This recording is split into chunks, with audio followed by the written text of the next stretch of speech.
Welcome to టెక్24. మన ఛానల్లో ఎన్నో టీవీస్కి సంబంధించిన ఇండివిజువల్ రివ్యూస్ చేసాం. 2025లో వచ్చిన ప్రతి టీవీని దాదాపు కవర్ చేసాం. And best mini LED TVs, OLED TVs, QLED TVs videos కూడా చేసాం. అండ్ ప్రజెంట్ అయితే రిపబ్లిక్ డే సేల్స్ నడుస్తున్నాయి. కళ్ళు మూసుకొని తీసుకోవాల్సిన ఒక టీవీ చెప్పండి అంటే మాత్రం క్రేజీ డిస్కౌంట్లో ఉన్న ఆ సోనీ టీవీ గురించే నేను ఈ వీడియోలో మాట్లాడబోతున్నాను. అదే సోనీ బ్రావియా 2 Mark II. మీరు 43 ఇంచ్ తీసుకోండి, 55, 65, 75 ఇంచ్ వరకు కూడా. సో ఏ సైజులో ఉన్న ఈ టీవీ అయితే డిసప్పాయింట్ చేయదు. మెయిన్గా ప్రజెంట్ ఈ ఆఫర్స్లో క్రేజీ డిస్కౌంట్లో వస్తుంది. ఇంకా చెప్పాలంటే బీబీడీ సేల్లో 34, 35కి వచ్చింది. ఇప్పుడు 31, 32 మధ్య వస్తుంది. ఇంకా లోయెస్ట్ డిస్కౌంట్లో అయితే వస్తుంది. సో ఈ టీవీ డెడికేటెడ్ రివ్యూ చేశాను, క్లియర్గా చెప్పాను. డిజైన్ పరంగా, బిల్డ్ క్వాలిటీ పరంగా అండ్ పిక్చర్ క్వాలిటీ పరంగా టాప్ అంటే టాప్ నాచ్ ఉంటుంది. డార్క్ ఏరియాస్లో డీటెయిల్స్ బెటర్గా ఉంటే అనిపించింది తప్పితే అదర్వైజ్ ఎక్కడ కూడా నన్ను కలర్స్ పరంగా కానీ, కలర్స్ డెప్త్ పరంగా కానీ, ఒకదానిపై ఒక కలర్స్ ఓవర్లాప్ అవడం లాంటి ఇష్యూస్ కానీ, సో ఏ రకమైన పిక్చర్ క్వాలిటీ ఇష్యూస్ని నేను అబ్జర్వ్ చేయలేదు. చాలా టీవీస్ క్యూఎల్ఈడి, మినీ ఎల్ఈడి అని తక్కువ ప్రైస్ రేంజ్లో తీసుకొచ్చినా కానీ ఆర్టిఫిషియల్ షార్పనింగ్, ఓవర్ షార్పనింగ్ అయితే అబ్జర్వ్ చేశాను నేను చాలా టీవీస్లో. ఇంకా TCL Q6C, చాలామంది అడిగారు TCL Q6C mini LED TV, Bravia 2 Mark II.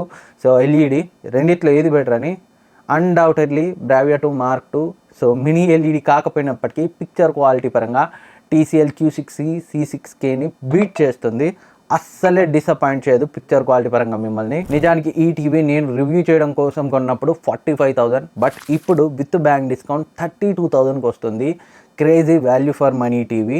And ఈ టీవీ గూగుల్ టీవీ ఆపరేటింగ్ సిస్టమ్తో వస్తుంది. మనకి LG WebOS, Samsung Tizen OS టీవీస్లో బయట నుంచి వేరే యాప్స్ని ఇన్స్టాల్ చేసుకునే అవకాశం ఉండదు. ఎందుకంటే చాలామంది కొంత కంటెంట్ చూస్తుంటారు, సో వేసుకొని కంటెంట్ చూస్తుంటారు, మీకు అర్థమైందని అనుకుంటున్నాను. అలాంటివి సో ఈ WebOS, Samsung Tizen OS ఆ టీవీస్లో మనం ఇన్స్టాల్ చేయలేము. బట్ ఇది సోనీ గూగుల్ టీవీ ఆపరేటింగ్ సిస్టమ్తో వస్తుంది కాబట్టి ఏ APK ఫైల్నైనా మనం టీవీలోకి పంపి ఇన్స్టాల్ చేసుకొని నచ్చిన కంటెంట్ అయితే చూడొచ్చు. అందుకే నేను సోనీ టీవీ కొంచెం ఎక్కువగా ప్రయారిటీ అయితే ఇస్తుంటాను. ఎందుకంటే నాకు కూడా సో యాప్స్ ఇన్స్టాల్ చేసుకోవడం అలవాటు కాబట్టి. సో అదే Tizen OS, WebOS అయితే అందులో నుంచే డౌన్లోడ్ చేసుకోవాలి. అందులో మనకు కావాల్సిన యాప్స్ దొరకవు, అందుకే చెప్తున్నాను. So crazy option. In case మీరు 55 కొన్నా, 65 కొన్నా, 75 కొన్నా అసలే డిసప్పాయింట్ అవ్వరు. ఆ బడ్జెట్కి మీకు బెస్ట్ పిక్చర్ క్వాలిటీ ఎక్స్పీరియన్స్ని అయితే ఇస్తుంది. మన ఛానల్లో డీటెయిల్ రివ్యూ ఉంది. ఇంకేమైనా డౌట్స్ ఉంటే ఒకసారి చెక్ చేయండి. అండ్ పర్చేజ్ చేయాలనుకుంటే ఆఫర్స్ ఎక్స్పైర్ అవ్వకముందే వీళ్ళనంత తొందర పర్చేజ్ చేయండి. ఇక్కడ ట్యాగ్ చేస్తాను, క్లిక్ చేసి చెక్ చేయండి. అప్పుడే బ్యాంక్ డిస్కౌంట్ మీకు అడిషనల్గా ఎంత వస్తుందో కనిపిస్తుంది. ప్రజెంట్ అయితే HDFC కార్డ్తో నియర్లీ 5,500 డిస్కౌంట్ అయితే వస్తుంది. అండ్ ఈ బ్యాంక్ డిస్కౌంట్ అప్పుడప్పుడు కొంచెం పెరుగుతుంది, తగ్గుతుంది. అందుకే ఒకసారి అయితే క్లిక్ చేసి చెక్ చేయండి. ఇంకేమైనా డౌట్స్ ఉన్నారు కానీ నేనైతే రిప్లై ఇస్తాను. Thank you for watching. Next వీడియోలో మళ్ళీ కలుద్దాం.